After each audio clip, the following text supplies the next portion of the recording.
Bonjour à tous. On a atteint le seuil des 50, donc on va démarrer cette nouvelle session et cette nouvelle conférence. Tous mes meilleurs vœux à ceux à qui j'ai pas encore souhaité une bonne année. J'espère que vous aurez une belle année 2026. Je vais, si vous en êtes d'accord, passer à l'anglais pour introduire notre premier conférencier de l'année dans ce nouveau cycle de conférences sur les innovations thérapeutiques. And it is a great pleasure and a great honor to introduce Professor Husseini Manji, who is one, if not the most influential in psychiatry and in the development of innovative treatments for severe mental disorders. Professor Manji is currently Professor of Psychiatry at the University of Oxford and co-chair of the UK Government Mental Health Mission, where he helps shape national strategies for accelerating the translation of neuroscience discoveries into clinical care. His research has been central, as you all know, in moving the field beyond monoimagic models towards mechanistically grounded approaches to treatment. He previously served as chief of the Laboratory of Molecular Pathophysiology at the NIH, leading the Mood and Anxiety Disorders Program, and later became head for neuroscience at Johnson & Johnson. You all know that he has been a key architect in the development of rapid-acting antidepressant strategies, helping to open a new era of treatment for treatment-resistant depression. So today we are very, very grateful because he's accepted to give the introductory talk to our new session of conference for this new year. And he will describe innovation in the treatment of mental disorders. Husseini, thank you so much. Thank you, Marianne, for the very kind introduction. I'll just start to share my slides. Great. So thank you again, Marianne, for the very kind introduction. It's a pleasure to kick off this series on therapeutics. I'm really delighted for a couple of reasons. First and foremost is my real admiration for the fantastic work all of you are doing in Fondation FondaMental, because I think that's exactly the kind of work we need to make progress for our patients. And the other reason I think I'm excited to be talking today is that although we have a long way to go, we are making major advances in the field, and hopefully all of us working collectively together can really move the needle for our patients. So I'll be delighted to talk about what I think are some of the recent advances. I'll start with this overview slide. Unfortunately, I think most of you know the data. So this is the data from the World Health Organization that looked at the global burden of disease.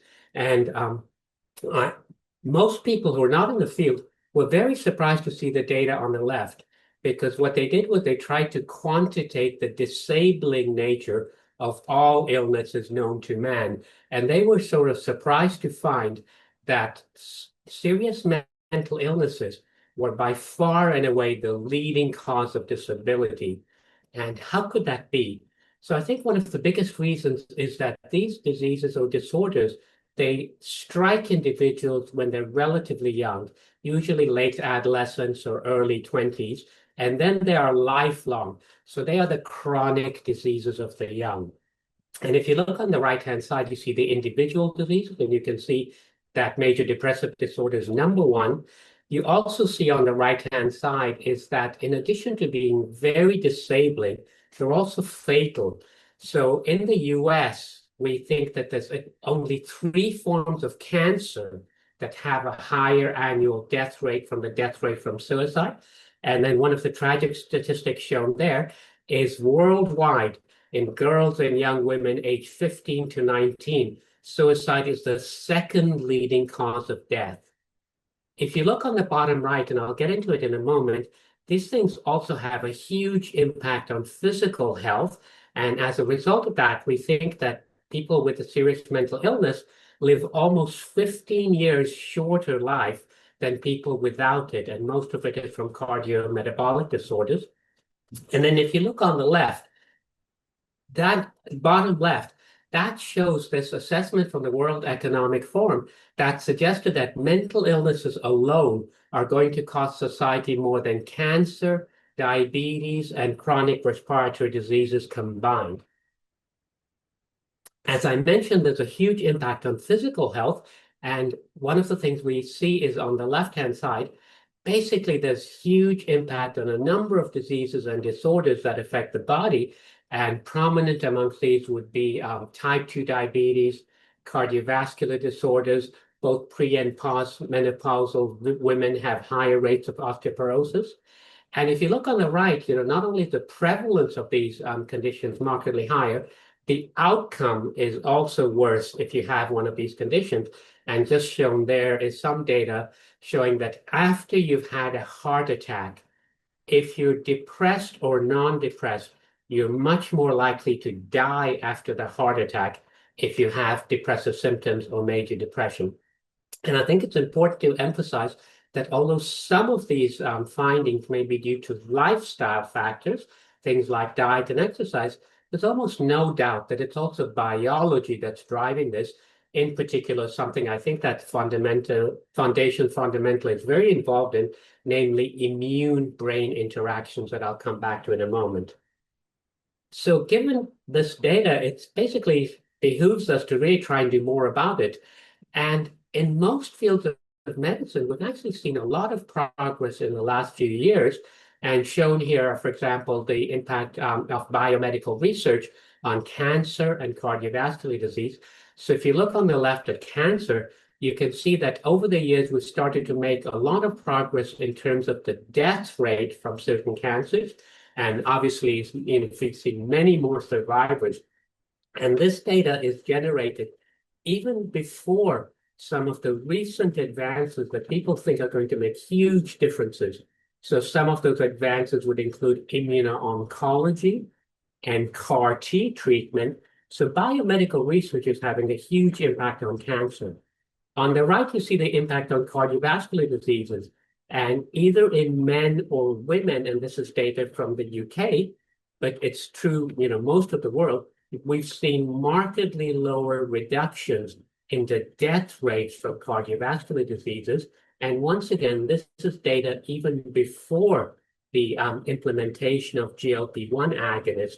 And obviously, it's still early days, but a lot of the data suggesting that GLP-1 agonists, in addition to sort of helping with type 2 diabetes and facilitating weight loss, is having ramifications on cardiovascular disease, renal disease, etc.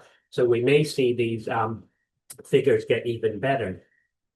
The other thing to think about is in all countries, certainly in the US, France, UK, other countries, etc., there's also a recognition that we have to make sure that healthcare costs aren't excessive. But what this slide shows, and it's it's older data, but it suggests that actually if you invest in coming up with new treatments, and clearly the treatments have to be much better than the existing treatments. And so in psychiatry, we're not talking about son of Prozac, but we're talking about a markedly better medication that might work rapidly, might reduce inpatient stay, hospital visits, etc. What this slide is showing that clearly it costs society more in terms of the drug cost increase, but this slide is suggesting that there's a huge savings for the healthcare system in terms of inpatient, outpatient costs, for our patients being able to live independently, etc. So this analysis suggested that there's a 7-to-1 amplification in terms of the return on investment. And I think this is something we all need to really focus on because, of course, we all want to reduce healthcare costs. But this is suggesting that if we can actually do better in terms of treating our patients, or as Marianne is very interested in, even preventing illness, we can have huge impact. So given the data I suggested, it suggests that we should be investing a lot in new psychiatric medication and development. But as many of you may know, that in the last 15 or so years, a lot of, in fact, most big pharma companies actually left mental illness. And this would include Pfizer, Eli Lilly, Sanofi, AstraZeneca, GSK, etc. Now, why would they leave this space if the unmet need is so great? And it's basically one major reason. It's the recognition that our disorders are very, very complex. And so this slide basically sort of tells you what you have to try and make sense of. We know that for many of our conditions, there's a strong genetic component on the bottom left. But in contrast to something like Huntington's disease, where you have one gene and you get the disorder, almost certainly in our conditions, we're talking about the inheritance of hundreds of susceptibility genes that put you at a little bit of risk. These genes interact with each other and they interact with the environment to bring about changes in cellular function. The changes in cellular function then get translated into changes in neuronal circuits and functional networks. And those neuronal circuit and functional network changes then translate into our very complex behavior and symptoms. So we're talking about things like mood, psychosis, memory, attention, motivation, etc. Now, when you're trying to come up with a treatment, you've got to focus on a target, and the target is usually molecular or cellular. So you can see it's very difficult to try and figure out what a molecular cellular target is that will work all the way to regulate these complex emotions and behaviors. And so that's the main reason a lot of companies left this space with the idea that let's wait for 20 or 30 years until the science has advanced, then we can come back. Some of the things on the right-hand side here show you some of the challenges, people face in developing new treatments. So as I said, we've got very complex pathophysiology, which makes it difficult to really understand how do we identify novel targets. The other things that I think all of you know about is that we have very huge patient heterogeneity. So we basically lump patients into these DSM diagnostic categories, say major depressive disorder, bipolar disorder, or schizophrenia, for example. But we know that in the individual category, we are lumping together patients whose biology is quite different. Although they have the same diagnosis, they don't have the same biology. So for example, in major depressive disorder, it could be arising from certain stress-related epigenetic changes, could be related to hippocampal plasticity, could be related to immune function, etc. And so it's completely understandable if you have this different biology. If you use one drug that affects a certain biology, many patients are not going to respond. And so we need to do a better job in the patient heterogeneity to look at specific subgroups. The other thing we recognize, and I know all of you know, that our illnesses affect multiple domains. So if you take something like depression, affects mood, motivation, anhedonia, sleep, appetite, energy, and it's unlikely that a single magic bullet will treat everything.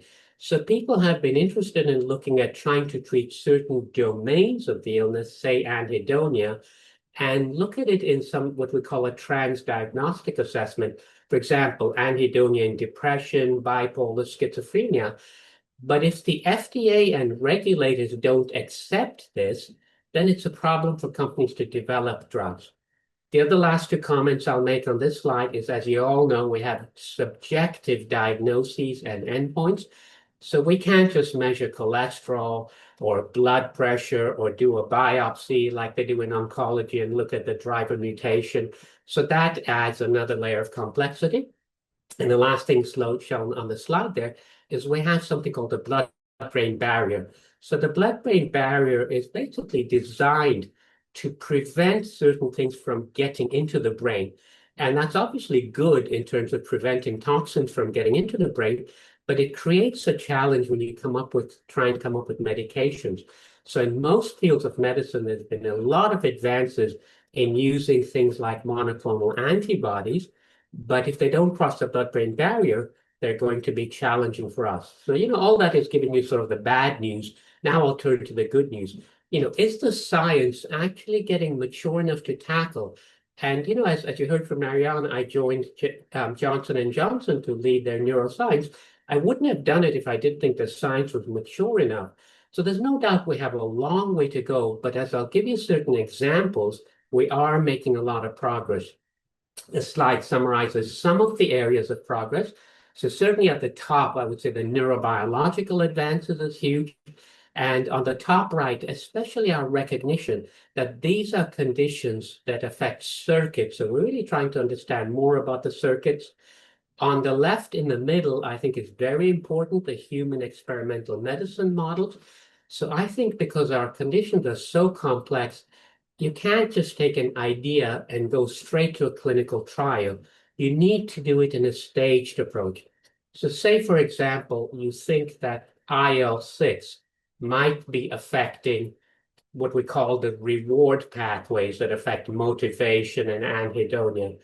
First, you need to check, does that affect reward pathways in people? Does it affect anhedonia before you move to the full-scale clinical trial? Otherwise, you might be really wasting your time and money. So the advances in the human experimental medicine approaches are really helping us.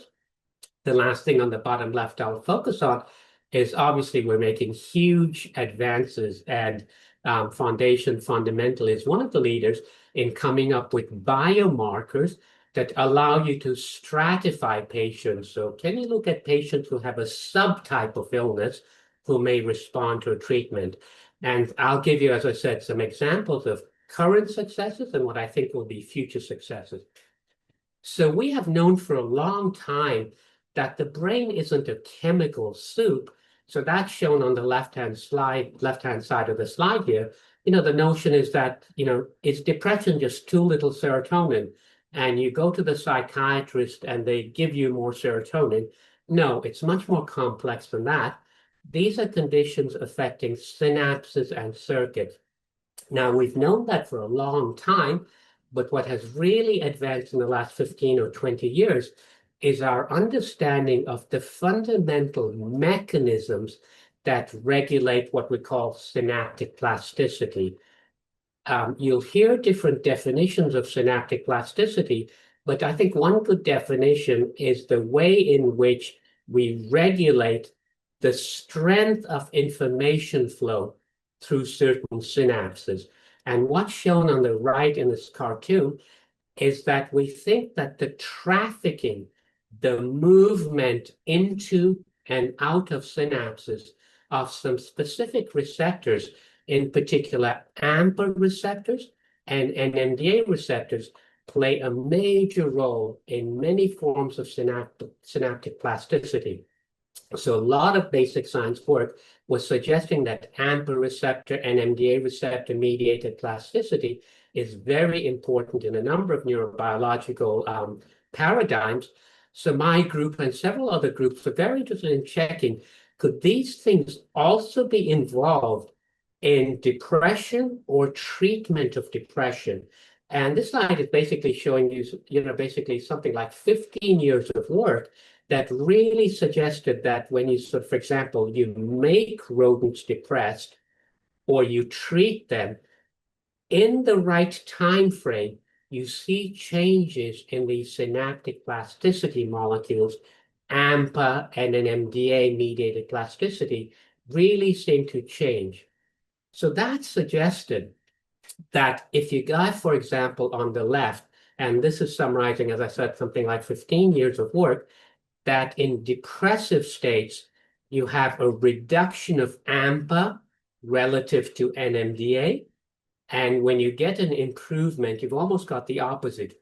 You have increased AMPA and lower NMDA receptors. That suggested to us and others that if those molecules are really important for treating depression, what if you targeted them directly? What if you targeted NMDA or AMPA receptors? So on this slide on the right, where you can see the red circles, would you have antidepressants which worked rapidly? And the reason to think that is if those are the right targets and you're going straight to them, maybe they'll work rapidly. And as I think most of you are aware, most of our treatments like SSRIs or SNRIs, while they work in, say, 50% of people, they take weeks to work. And that has been surprising to scientists because when you give people those drugs, we think that the levels of serotonin or norepinephrine go up in the synapse within hours. So why does it take people 4 weeks to get better? And one hypothesis was that increasing serotonin or norepinephrine is the first step. Then you have to go through this intracellular machinery to change AMPA or NMDA receptors, and that's when people get better.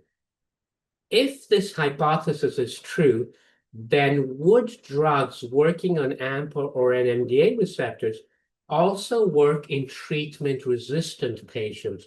So patients who have not responded to serotonin or norepinephrine drugs. And the reason to suggest that is if you have a problem at any point in this machinery, you can increase serotonin and norepinephrine 50-fold. It is not going to change AMPA or NMDA receptors. So my group at the NIH was very interested in seeing, can we actually show that? Can we target NMDA or AMPA receptors?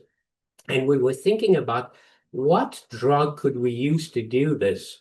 And it was very beneficial that a little bit prior to our studies, the group at Yale had done a study using low-dose IV ketamine as an NMDA antagonist.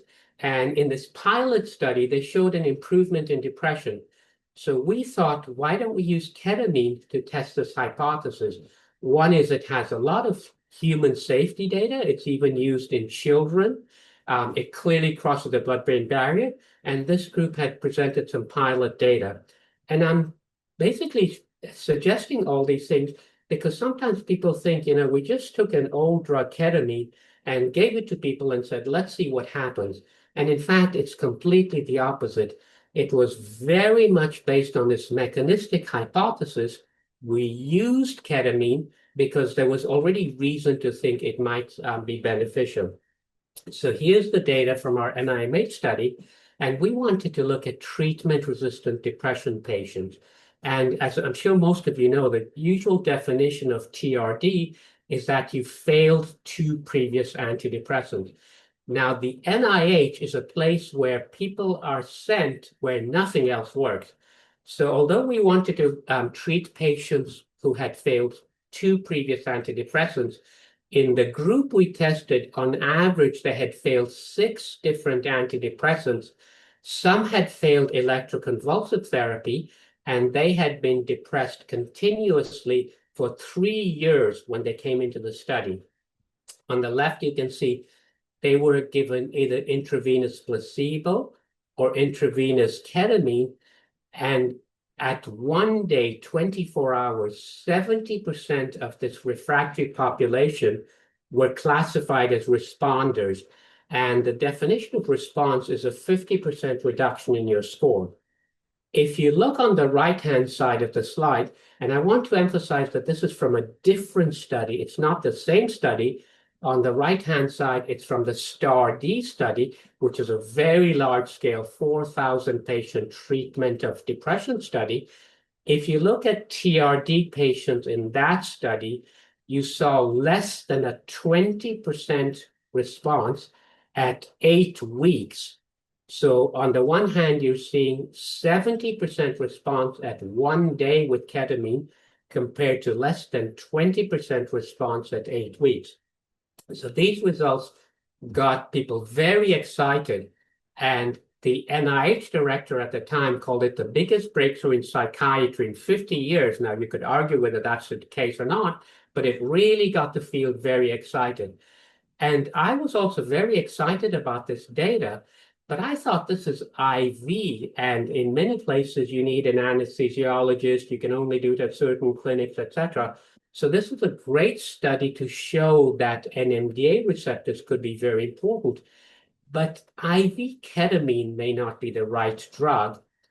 A little bit after this, we did this study, I moved to Johnson & Johnson, and my initial plan was not to try and work on the ketamine, but I started programs on novel NMDA receptors and novel AMPA receptor drugs. But then I started to think, is there something we could do with ketamine itself to make it a much more practical and accessible drug.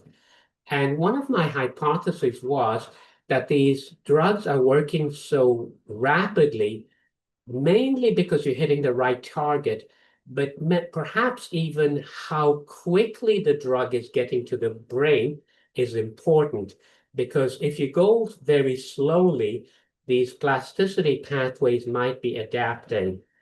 And one way to increase, delivery to the brain, separate from IV, could be nose to brain.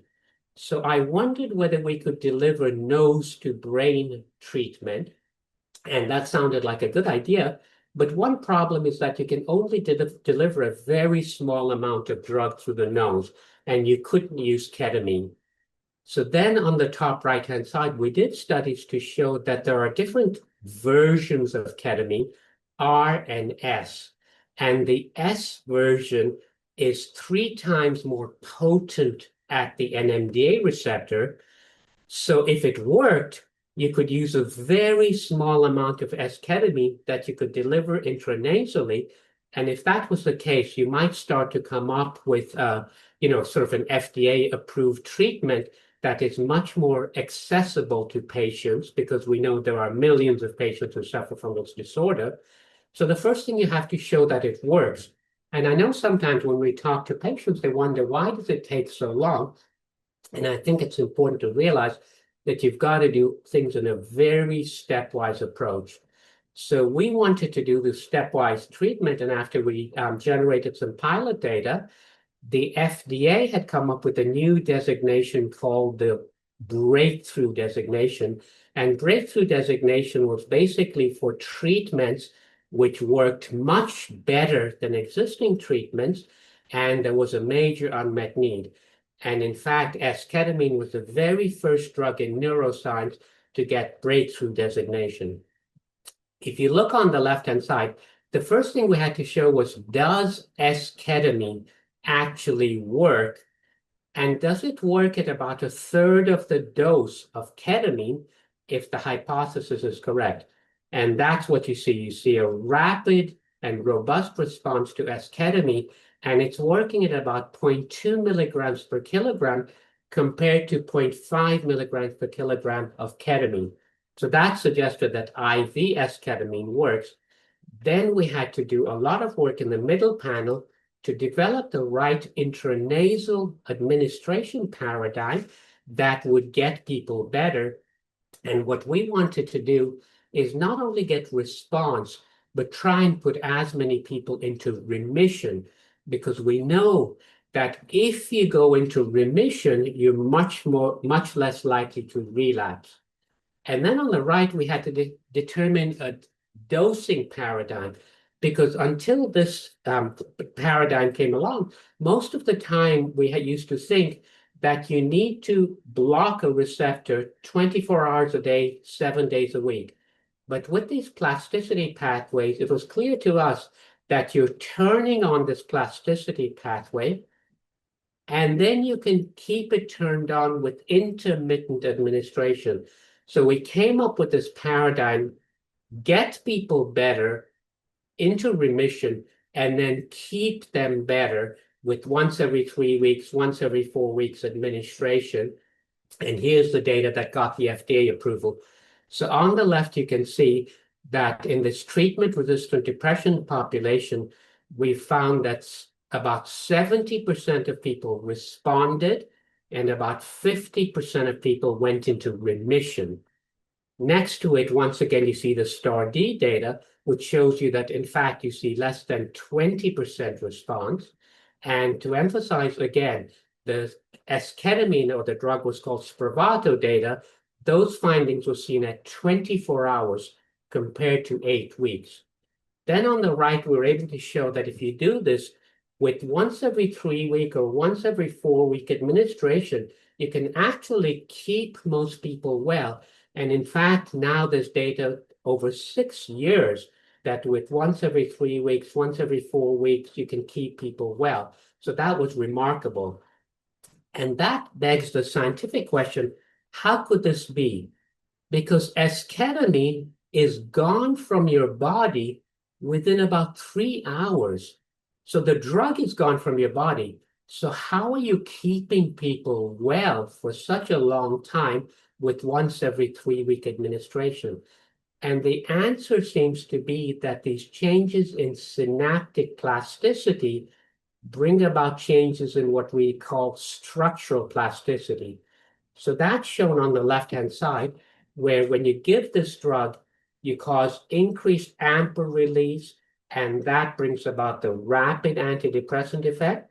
The AMPA release causes a release in brain-derived neurotrophic factor and new protein synthesis that then results in the formation of new synapses and the growth of these things we call dendritic spines, which is almost certainly responsible for maintaining the response.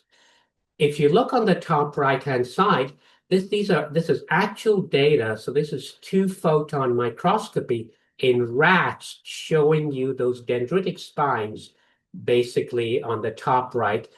And what the studies did in the middle, they took rodents, they chronically stressed them, in this case, by giving them chronically corticosterone. And what that does is it causes some of these spines to atrophy. And you can see in the middle, you can see those red arrows with the chronic cort. Several of them have gone away. And then taking those animals and giving them ketamine and looking 24 hours later, you see the restoration of those spines. And the data is quantitated on the right-hand side. So this is almost certainly the reason why these medications are keeping people well with very intermittent administration. Now, one of the things we had done was look at overall depression, but we also looked at specific symptoms which were getting better. And we were surprised, in all honesty, to see that suicidal ideation was getting better very rapidly in these patients. So I was very interested in seeing, can we treat patients who are at imminent risk for suicide? Now, almost every trial of antidepressants excludes suicidal patients, basically because no one wants a suicide to happen during their clinical trial. But I wanted to do that, and when I proposed it to our, J&J CEO, they looked at me and said, Husseini, what are you thinking about? We don't want patients to die in our trial. And I said, look, we treat oncology patients, and some of those patients die from their illness. We don't say we're not going to treat oncology patients. We have to try to look at our most severely ill patients. So we did this study where we looked at patients who were at imminent risk for suicide. We admitted them to an inpatient unit. We gave them the best standard of care. And then we administered on top of that either intranasal placebo or intranasal esketamine. And we saw this rapid response within 4 to 24 hours in the suicidality and depression. And the FDA gave a second indication for that. Now, what I mentioned was that we think that a lot of this happens because of AMPA potentiation. And in animals, you can certainly show that, but does that actually happen in humans? So what we did was this magnetoencephalography study where you can show that with this treatment, you see AMPA potentiation in people who respond. So it really suggests that NMDA AMPA receptors really look like they're very important. I think I'm going to skip this slide because of time and move to one of the things that I think is going to help us a lot, which is really start to move into precision psychiatry. And one of the things we know is that our disorders are very complex, as I mentioned earlier, and especially if you're trying to look at, sort of changes in biology in our patient, and especially if you're trying to relate those to changes in immune function, you're going to have tens of thousands of data points.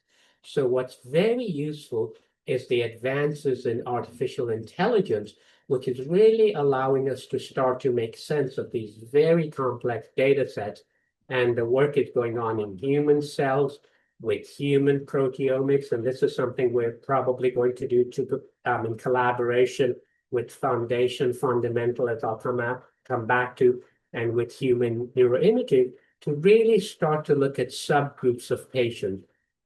I think one of the things that's very important to also do is we want to do good science, but we want to help patients.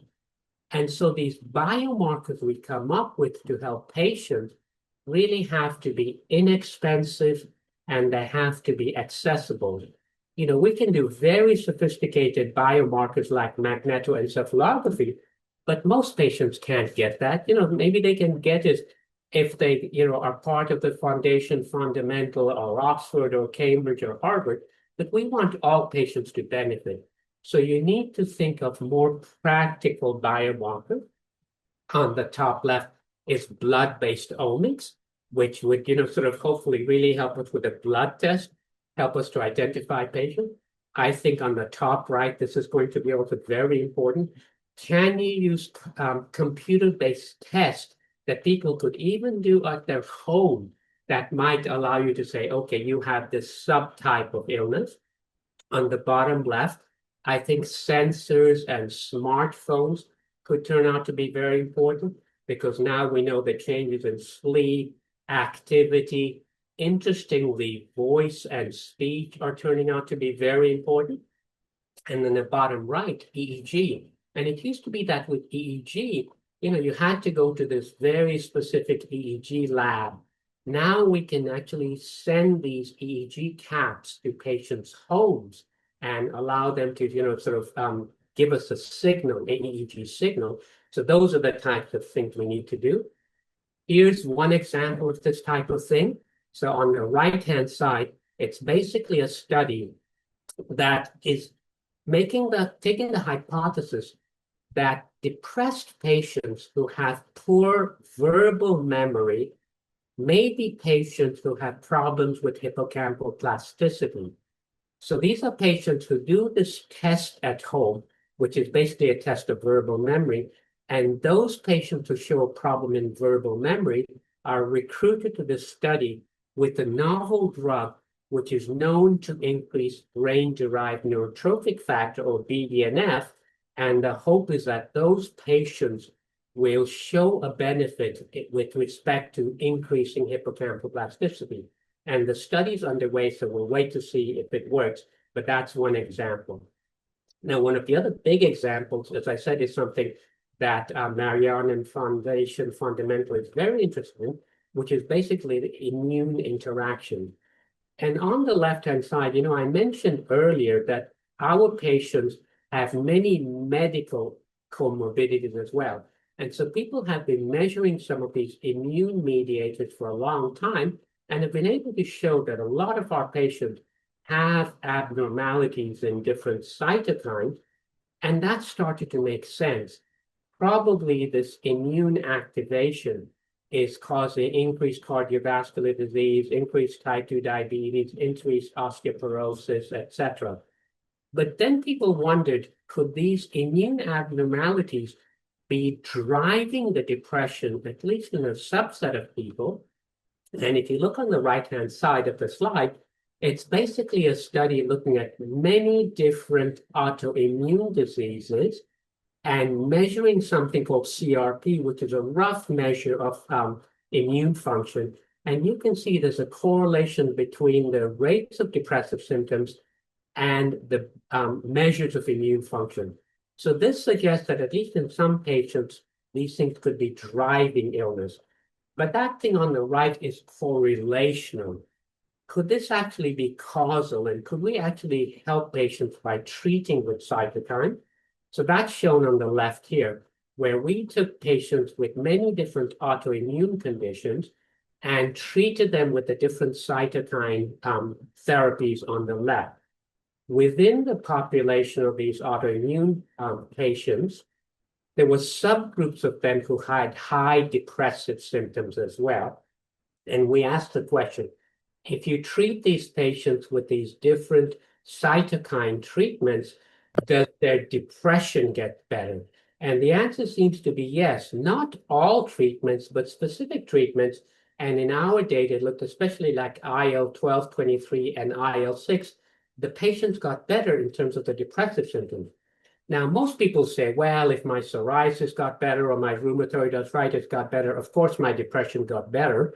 But actually what this slide is showing is within patients whose primary condition did not respond.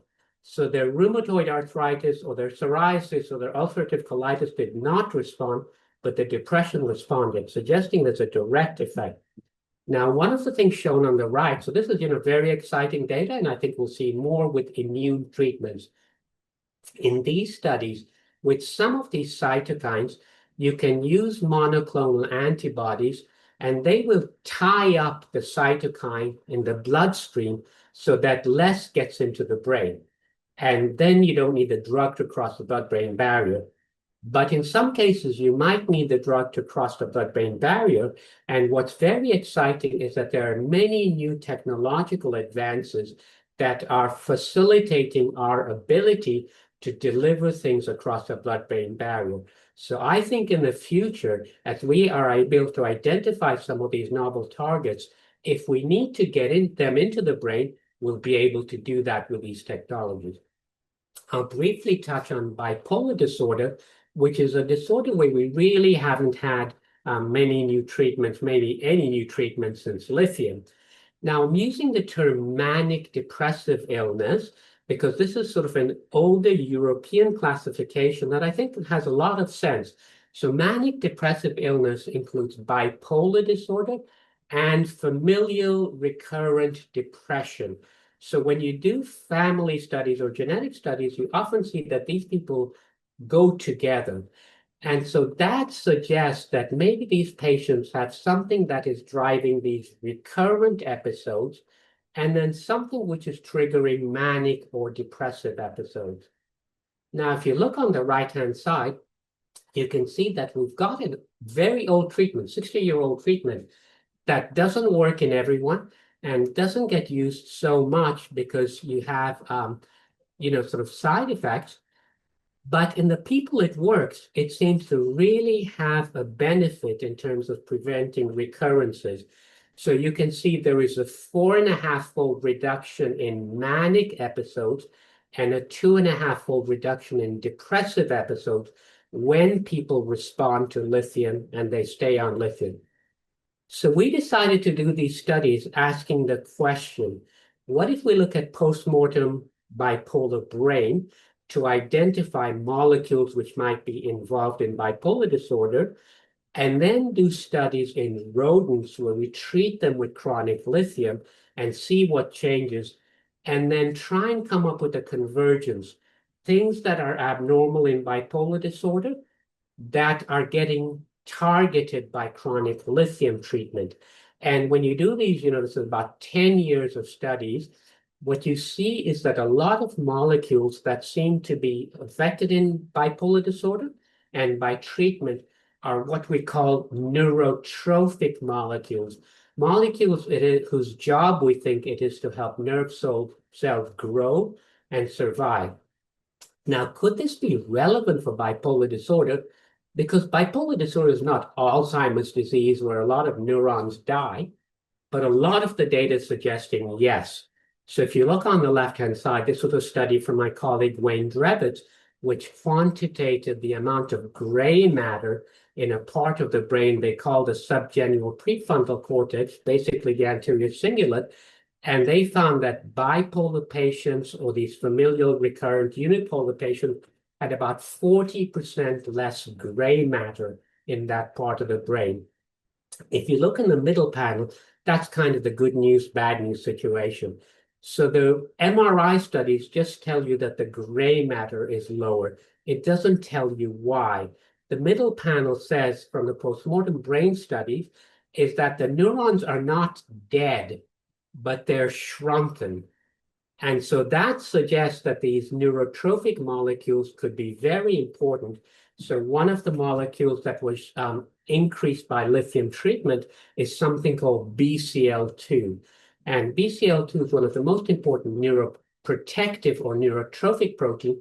It regulates mitochondrial function. and basically provide neuroprotection. Another molecule that was upregulated has a name called BAG1, and it has three functions that I think are very important for mood disorders. One of the things is that it regulates the glucocorticoid receptor moving to the nucleus or moving to the mitochondria. And it also interacts with this molecule called FKBP5, which has been associated with depression, bipolar disorder, and especially stress-induced dysfunction like post-traumatic stress disorder. So BAG1 regulates that. In the top right-hand corner, you can see that BAG1 also regulates mitochondrial function and enhances BCL2's anti-apoptotic functions. And it regulates, as I said, these glucocorticoid receptors. I think I'll jump over this slide in the areas of interest, in interest of time. So what we did was ask the question, does this actually matter, BAG1 and BCL2? So on the left, you're looking at animals that have been genetically engineered to have low BCL2. And then they're stressed to become depressed. And the animals with normal BCL2 levels are shown in the dark blue. So when you stress these animals a certain amount, 50% of them become depressed. By contrast, when you have lowered BCL2 levels, 100% of them become depressed. On the right-hand side, we've done the opposite. We've increased BAG1 levels. And we do the same thing. We make animals depressed. And what you see is that when you make animals depressed, if you look at the top right in the blue, these animals will remain depressed for, say, 3 or 4 weeks. When you've genetically engineered these animals to have more BAG1 levels, they rapidly recover. So it really suggests that these molecules could be resilience molecules. Could this thing actually be happening in people? And I'll draw your attention to the middle panel.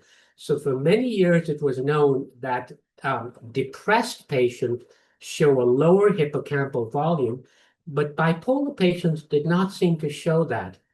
And then when we came up with these BAG1 and BCL2 findings, investigators reanalyzed their data based on whether the bipolar patients were on lithium and had been treated with it chronically or off lithium. And you can see in the middle, if you look at bipolar patients on lithium, they don't show the atrophy.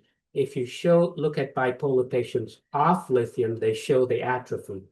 Finally, on this slide on the right is we did this longitudinal study where we took bipolar depressed patients, they were unmedicated, did MRI scans to look at their anterior cingulate gray matter, put them on chronic lithium, and were able to show a lithium-induced increase in gray matter that we saw in patients, but not volunteers. So it really looks like you're reversing the illness-related atrophy. I'll just turn over this. Now, the last two things I want to talk about is I do think that digital technologies are going to help a lot.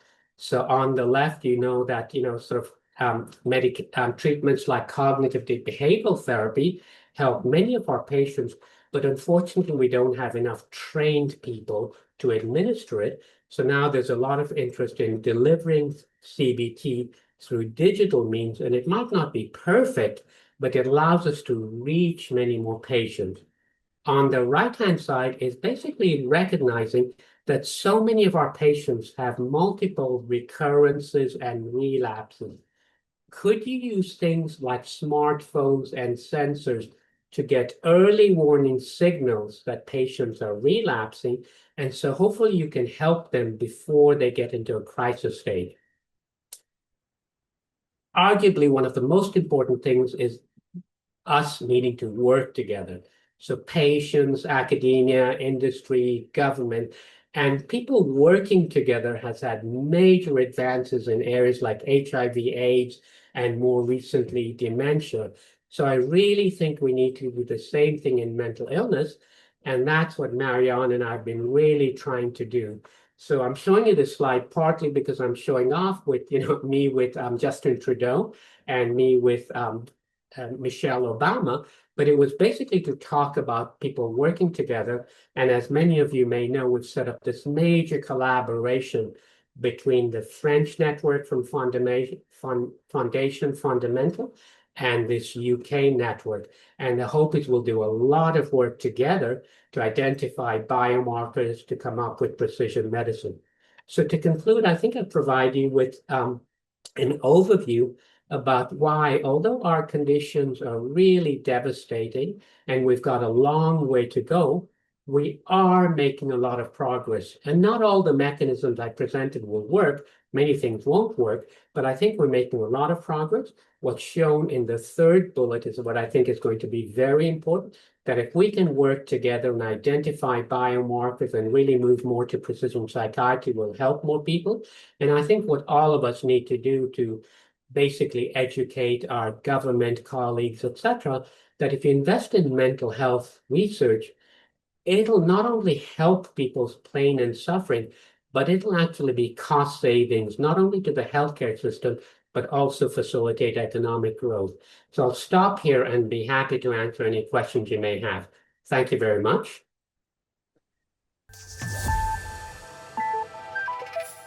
Thank you so much, Husseini, for such an inspiring talk. It was just the right talk to make at the beginning of this new year. So I think we have lots of questions. So where is the first one? Bruno, do you want to open your mic and camera? And Yeah, of course. When I tried to stop sharing, I inadvertently disconnected, but I'm back. Hello. Many thanks for your wonderful lesson. I just have a question about NMDA receptor antagonist. How do you explain that memantine arousal acting both by blocking NMDA receptor antagonists have no favorable effect in treatment-resistant depressed patients? How do you explain the difference in efficacy compared to ketamine? Yeah, so I think it's a very good question. And I think what we're learning is that many receptors are quite complex. So not all drugs work the same way. So with ketamine or esketamine, they work through something called open channel block. And it seems like that's how things really work. With other drugs, while they affect the system, they're not working the same way. And so I think that's what we think, because I think many of you may have seen, people are also excited about these NR2B receptors, subtypes, and some haven't worked, but some are looking promising. So I think that's what we figure out is that you might have the target, but not all the drugs are the same. Okay. Thanks. Okay. Mathieu, do you want to read your question? Hello. Thank you very much for letting me asking that question, and thank you very much for the talk. That was very, very, very interesting. I was a very basic question. I was wondering if there is any possibility for the patient to differentiate the ketamine by nasal pulverization from the placebo. For example, if there is a different taste or smell, or as it's a psychodyspeptic, is there any psychic effect that may let them know in which group they were being? I think that is a very, very important question. And certainly right now, as people are developing psychedelics, that is also an obvious question, because there's, when you get the ketamine or esketamine, you get some dissociative symptoms. So does that tell you you're on drug compared to placebo? So, we knew that was going to be a big problem. So we did a lot of things. So the first thing is that, when you mentioned about the taste, we basically mimicked the taste so that even the placebo group did the same thing. We asked patients whether they got, to guess whether they got placebo or esketamine. And it's surprising how many people guessed wrong. I think most importantly, we really quantitated the dissociative symptoms, and we were able to show that there was no relationship between the amount of dissociation and your response. Literally 70% responded whether you had dissociation or not. And then two more things. We were very careful. So we used remote independent raters. So the people who were doing the rating were not at the site, and they were given very special instructions to ask specific questions that did not ask about any side effects, so you wouldn't be biased. The last thing that I think was most important is we were able to show that you were able to, when we went to the FDA, we were able to go to the FDA with 1 year data. So we were able to keep people with treatment-resistant depression well for 1 year, now 6.5 years, with once every 3 weeks, etc. And so the FDA was also very convinced that even if you were, sort of causing some placebo response, and there's no doubt in psychiatry, you always have placebo response, you are not going to keep treatment-resistant depression patients well for 1 year with, if it's a placebo response. I think it's a very relevant question. And I think, with the psychedelics, it's probably even more important because people, when they have these trips, they know if they got psilocybin or MDMA or something. So you really have to be very careful, but it's a very important question. Thank you very much. Thank you. Who else has a question for the last 2 minutes of our meeting?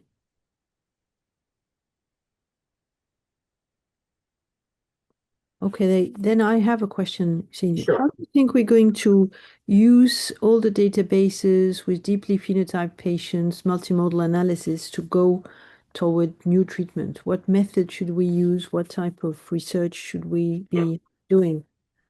Yeah, so I think again, Marion, that's a very important question. So for those of you who are less familiar with this collaboration we've set up, when you want to do this kind of sophisticated work, you need thousands of patients and you need different subgroups of patients so that you can then look at subtypes, etc. So what we have just launched in the UK is sort of a 20,000 patient omics study. With Marion and Fondation FondaMental, you're looking at a lot of patients. What we're trying to do, as you know, Marion, to try and standardize a lot of things in terms of how we collect the sampling. What we want to do, as I mentioned, is try and come up with biomarkers that are easy and accessible and routinely available. So in some places we can do sophisticated brain imaging, but we want to really focus primarily on plasma or digital. And I think once we start to get all the data, and as you know, we're also doing very careful clinical, not only DSM diagnosis, but then symptom domain, anhedonia, sleep, motivation, etc. So I think what we'll start to find out with artificial intelligence and machine learning, that there will be subgroups, and there'll definitely be overlap, that will map onto certain domains. And then what we want to try and do, what we want to do is validate it in an independent data set, and then start to do some of those experimental medicine types of studies where we take people who enriched with this biomarker and sort of treat them with this modality that targets that, it'll almost be a subset of complex biomarkers, but we'll have to figure out, is it IL-6 that is driving all of this? Is it P2X7, etc.? And then see if it holds up on that. One of the good things about our collaboration is that the regulators in France, EMA, UK, they're very interested. So we'll also work with them to say, okay, what would you like the study to look at? And my thinking is that we can bring industry back. If they know we have come up with a way to increase the likelihood of success, then they'll be willing to do some of those studies with us. And then hopefully if the experimental medicine studies results are good, then they can do large-scale studies. In some cases, it might be repurposing old drugs. In some cases, it might be a novel mechanism. So this is not going to happen tomorrow, as you know. One of the things I'll tell people is that President Nixon launched the war on cancer 70 years ago. And it's recently we've seen a lot of it. Now we don't have 70 years to wait. Maybe we've got 5 years, right? But the science takes a long time, right? I think a lot of the advances will help us go fast, but I think we also have to be realistic. Won't be tomorrow. Okay, after tomorrow then. Yeah, day after tomorrow. Yeah. Okay, well, thank you very, very much indeed. We would have loved to continue listening to you, but we have to move on. Sure. So thanks again, congratulations for all the amazing work and discoveries, and hope you enjoy the rest of your day. See I you. will, and what I'll just quickly say is thank you for the opportunity. Thank you for the opportunity to work with all of you. And if any of you have any questions, I realized in some cases I went quickly. If you have any questions, just feel free to email me and I can provide more details. Okay, so thank you again. Let's continue to work together. Let's make a big difference for our patients. Okay, thank you. Thank you. Bye-bye. Bye. Bye.